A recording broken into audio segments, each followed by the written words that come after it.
The difficult task of attributing the exact paternity of motion pictures remains arguable in its objectivity because of the scientists, artists, and technicians who helped create it. One of the most prominent and influential people among that group was Monsieur Georges Méliès. His contributions of the stop trick, multiple exposure, and dissolves helped innovate special effects in films, but his artistic vision truly created cinematography. The American Society of Cinematographers defines cinematography as a creative and interpretive process that culminates in the authorship of an original work of art rather than the simple recording of a physical event. Cinematography is not a subcategory of photography. Therefore, Georges Méliès, imaginative, resourceful, skillful, was the movie's first great craftsman and the father of its theatrical traditions. In the late 1800s, scientists all across Europe and America were inventing film cameras. Names like motoscope, photophone, and kineopticon began popping up, but most cameras like these remained obscure and unused. Then, in 1893, Thomas Alva Edison and some British collaborators patented the kintograph. It was 500 pounds and was considered extremely important, as Edison had big commercial plans for the kintograph. But mostly, it remained privately owned and operated. In France, 1895, however, the Lumiere brothers, Auguste and Louis, created the cinematographe, which not only created the film like Edison's, but also printed and projected images captured. The Lumiere brothers would also achieve the commercial ambitions they set for their camera by being the first men to capture and release public images they caught. The movie La Sortie des Usines Lumière à Lyon, or Workers Leaving the Lumiere Factory, is often considered to be the first publicly released film. One of their later movies, though, The Arrival of a Train at La Ciotat, would inspire Georges Méliès to begin his film career.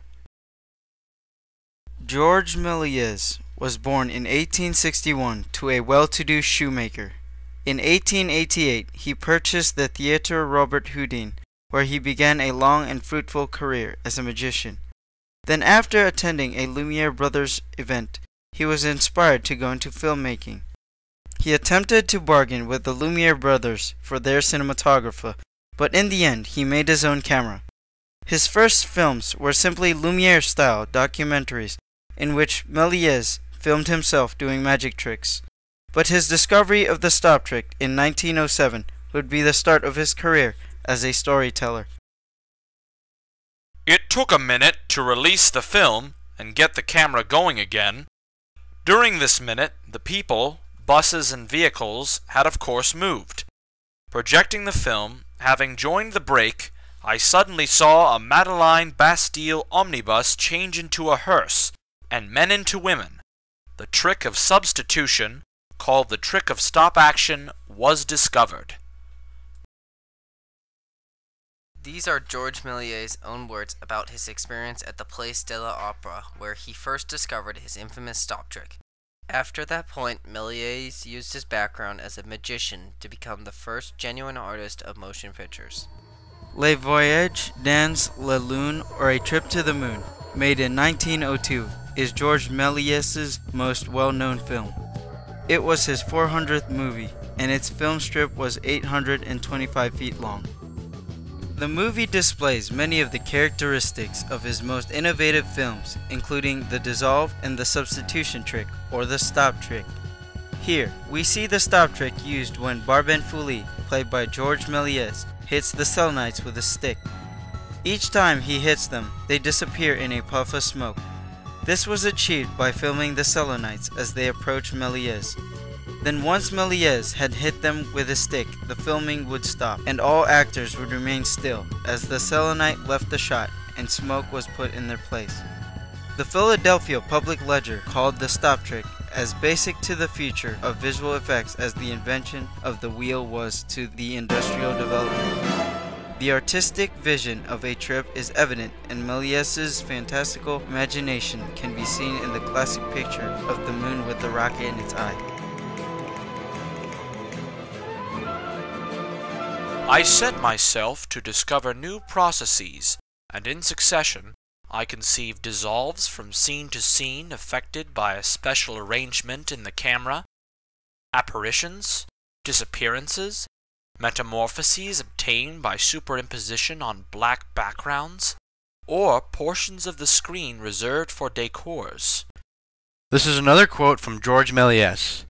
Melies always experimented to create magic films, including this one, L'Homme Orchestra, or The One-Man Band, made in 1900. This is a clear example of Melies' use of multiple exposures.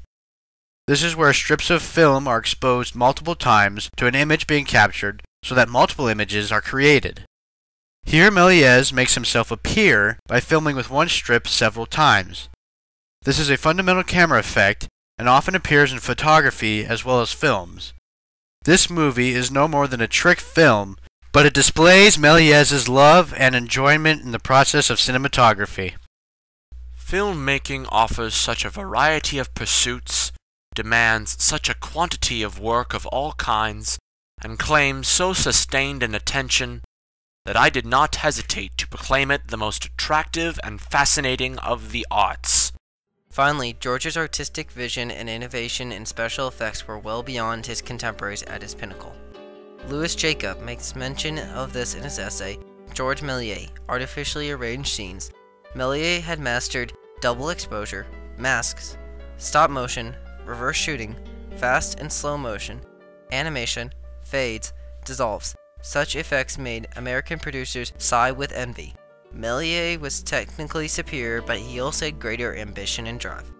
Not only did Méliès write the script, he directed, acted in, created the set and costumes for, oversaw the printing and sometimes hand painting of all of his films. Méliès was an enthusiastic artist and took on many expensive and difficult projects such as The Impossible Voyage and The Conquest of the Pole. Méliès' influence cannot only be felt in science fiction and comedy, but in horror cinema as well. The Haunted Castle was meant to be a comedy film, but it is often considered the first horror film on account of its subject matter dealing with vampires and witches. Méliès often portrayed the devil in his films, and temptation and hell were common themes in his movies. Méliès took many chances with his art and never compromised his standards. The drive and ambition Méliès had for his art is his most honorable legacy.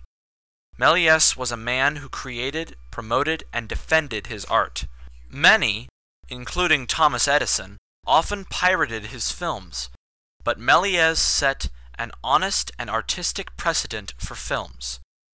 As Remy Lanzoni says in French cinema from its beginnings to the present, cinematographic creativity, already debilitated by a generalized artistic plagiarism, was at its lowest level. Georges Méliès was the first man to convert filmmaking into an art form, and if cinematography is the art of making films, then he was the first to create cinematography. Depending on the definition of cinematography, the Lumiere brothers could certainly fit the category of those who invented it. Louis and Auguste were born to an owner of a modern-style photography factory, and so grew up learning and understanding the technical side of photography. Their cinematographe, made in 1895, was lightweight, weighing only 16 pounds, and combined the needed processes of filming, printing, and projecting all into one machine. Now that the camera was portable, the Lumiere brothers made the most important contribution, the creation of the documentary.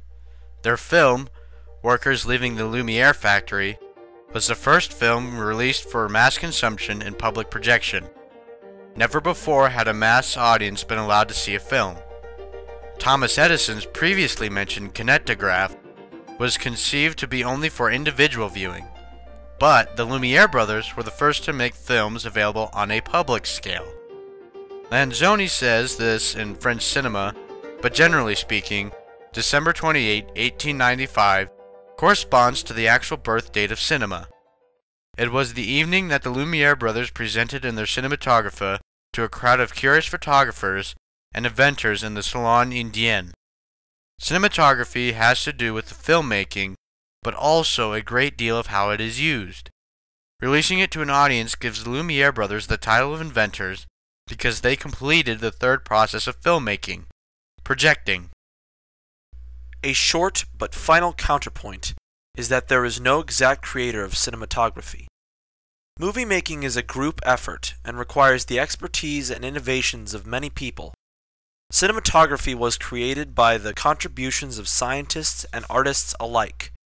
People wanted an effective method for capturing photographs and projecting them in real time, so many men and women dedicated their lives to improving film to meet that standard. As Lanzoni says, attributing the invention of motion pictures to one or two individuals would be rather questionable in view of the fact that cinema, by its very essence, constituted, and still does today, a multifaceted event and medium. Such an assertion would simply require overlooking the technological and scientific endeavors achieved all over the Western world throughout the last 2 decades of the 19th century. For all these inventors, the ultimate goal was the same: the public projection of animated pictures. At the end of his life, George Méliès lagged in regards to innovation and creativity. World War I and heavy plagiarism had bankrupted him and handicapped his efforts in the fast-moving world of cinema. As described in the recent movie Hugo, George Méliès even at one point burned all his props and sets in an act of despairing frustration. For many years, he disappeared from the world's eye. In 1926, Léon Drouot, a journalist, found Méliès working at a toy kiosk. Slowly, a cause was made to recognize Méliès for his profound contribution to film. In 1929, a retrospective of his work was held at the Salle Pleyel, an event where Méliès said he experienced one of the most brilliant moments of his life. Not until after his great downfall was Méliès given the respect he was due. He was given the Légion d'honneur by Louis Lumière in 1931, and from there his prominence grew. Méliès cannot be forgotten for his hard work and dedication to film. If he was not the inventor of cinematography, then he was at least its leader and foremost admirer. He loved to entertain, and he believed that the film could usher in a new era where men could see their dreams become reality. As Catherine Singer-Kovacs commented on George Méliès, when one speaks of his films, the question should not be whether they are filmic or theatrical. Above all, they are magical.